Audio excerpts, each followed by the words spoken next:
Well, the Mokgoro inquiry will also continue today, and Lawrence Mrwebi is expected to take the stand after 3 weeks of damning testimony against him. Now, the inquiry is looking into the fitness to hold office of top NPA prosecutors. That's Nomgcobo Jiba and Mrwebi himself. Our colleague Govan Whittles following that inquiry very closely for us. Govan, a very good morning to you. So we pick up with Lawrence Mrwebi today, and let's take us back to what's been said about him over the past 3 weeks and what he will have to respond to.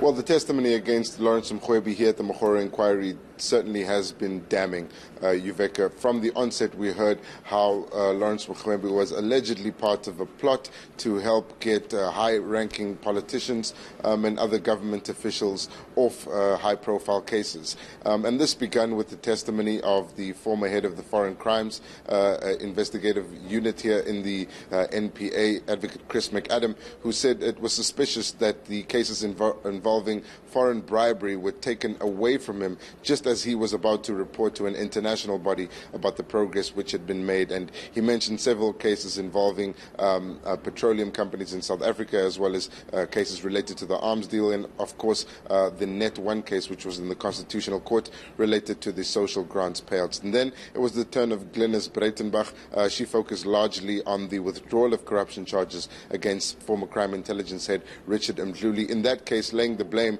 for that withdrawal squarely at the feet of Lawrence Mrwebi, in this instance saying that he had no authority to receive representations from Mrwebi and then make the decision to withdraw the charges. I think she was very clear that Lawrence Mrwebi is to blame for the corruption charges against Richard Mrwebi being withdrawn. Then similar allegations then came from the deputy NPA boss, Willie Hofmeyer. He was the star witness by all accounts, and he reiterated Glynis Breitenbach's view that Lawrence Mrwebi shouldn't have let Richard Mrwebi off, but went a step further, saying that Mrwebi and Nomgcobo Jiba were responsible for the slide of the NPA into a state of disaster, and laying the blame once again for the failed leadership at the NPA on Lawrence Mrwebi and Nomgcobo Jiba. So that's the gist of the allegations against them. Essentially, they've been accused of protecting politicians and also degrading the quality of the NPA. Of course, the advocates disagreed, and this morning, for the first time, we'll hear their side of the story. Lawrence Mrwebi will be led through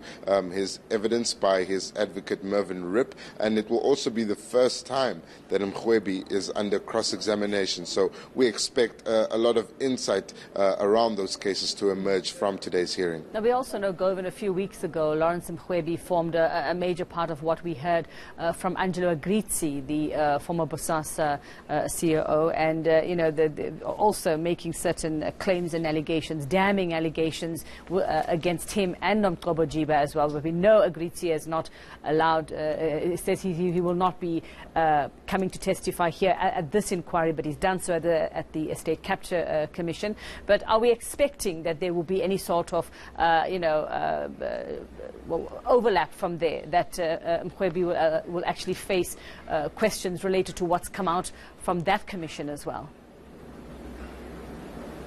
Right, so we were expecting Agrizzi to testify here at the inquiry last Friday. Of course, he opted not to do so, but now we're in the position where his affidavit, in which he makes the claim that Lawrence Mrwebi received a 10,000 Rand a month bribe in exchange for information about the Bosasa case, will now be put to Lawrence Mrwebi because Angelo Agrizzi's affidavit has been accepted as evidence here at this inquiry. To put it into perspective, there may have been just under 10 witnesses so far, but there are over 20 affidavits which are currently sitting with the evidence leaders and the panelists led by Justice Yvonne Mokgoro, and all of this will be considered by the panel when they make the decision about whether or not Mrwebi is fit for office, and Agrizzi's affidavit is certainly part of that. So far, we've seen Mrwebi say that he emphatically denies the allegations that were put forward by Agrizzi, of course saying that he never received a bribe, and he's promised to deal with those allegations. Last week,